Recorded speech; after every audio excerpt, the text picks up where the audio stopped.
Downtown in Business hosted an event today looking at the ambitions that Liverpool City Council and Sefton Council have for the development of a new town. That includes 10,000 homes, but obviously alongside that, an awful lot of commercial opportunity that will arise from that development too. All this built, of course, on the catalyst that is the new Hill Dickinson Stadium, Everton Football Club's new home. And we're at the HQ of Everton in the Liver buildings, right in the heart of the city.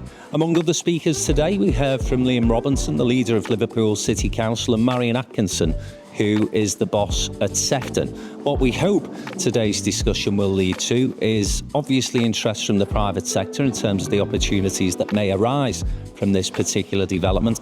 More importantly, the private sector's support for that new town status the government will decide upon in the next weeks and months. So if you are a private sector company in Liverpool or across the Liverpool City region, feel free to write to your MP or to the Minister, Angela Rayner, and tell her how important it is for this particular new town to be given support. It will uplift North Liverpool, places like Bootle, which perhaps have long overdue in terms of investment requirements, and those regeneration prospects for this part of the city are very, very real.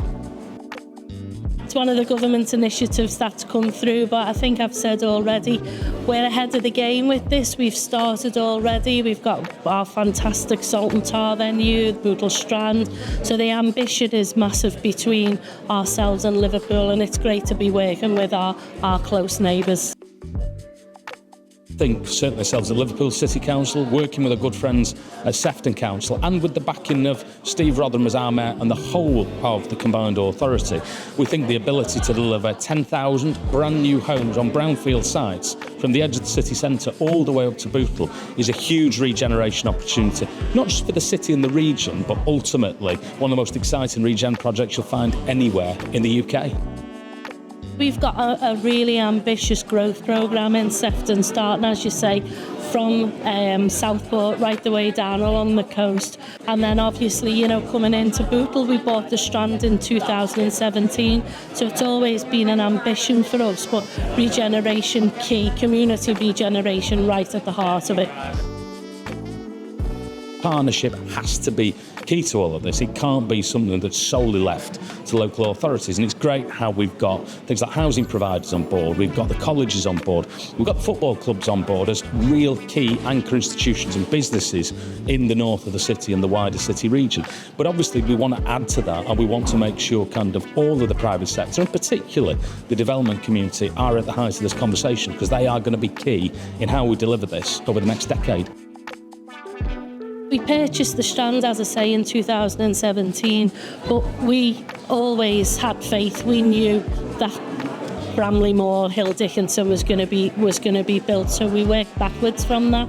So our Salt and Tar's been open now for 3 years, the Bootle Strand regeneration scheme, all of that big shopping centre that's going to be regenerated. But yeah, absolutely, and we absolutely knew the value that this was going to bring, and we're seeing it now, to be honest with you, Frank. Even in those test events that we've had, the shops are busy in Bootle, the pubs are busy in Bootle, so it's definitely a catalyst, yeah. The Hill Dickinson Stadium is absolutely fantastic. The fact that we've now got a stadium on Liverpool's world-famous waterfront and the huge regeneration opportunities around it are absolutely massive. We can look at other parts of the world where sports-led regeneration has been really successful. We know we could do something very, very similar on the banks of the Mersey as part of Liverpool's world-famous skyline. You then think about the opportunities around Anfield as well, and particularly the great news that kind of Goodison Park is going to be retained as the women's stadium. We actually now have 3 cathedrals of world football in the city with huge regeneration opportunities around them. And when we think about how famous those stadiums already are, how can we use that for the good of all the surrounding area and the communities that live next door to those stadiums? Huge opportunities that we will maximise over the years ahead.